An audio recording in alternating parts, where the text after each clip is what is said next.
یہ اللہ کی مہمانی کا مہینہ ہے۔ آپ خود اندازہ لگائیں۔ یہاں پر آج میں چاہتا ہوں کہ کچھ جملے مہمان اور میزبان کے بارے میں گفتگو کروں، ان کو بیان کروں۔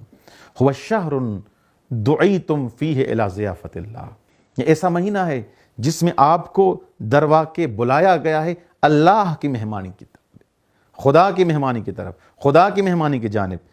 وَجُعِلْتُمْ فِيهِ مِنْ أَهْلِ كَرَامَةِ اللَّهِ أَنفَاسُكُمْ فِيهِ تَسْبِیح، اس میں اللہ تبارک و تعالیٰ نے آپ کو اہل فضل و اہل کرامت بنا دیا ہے۔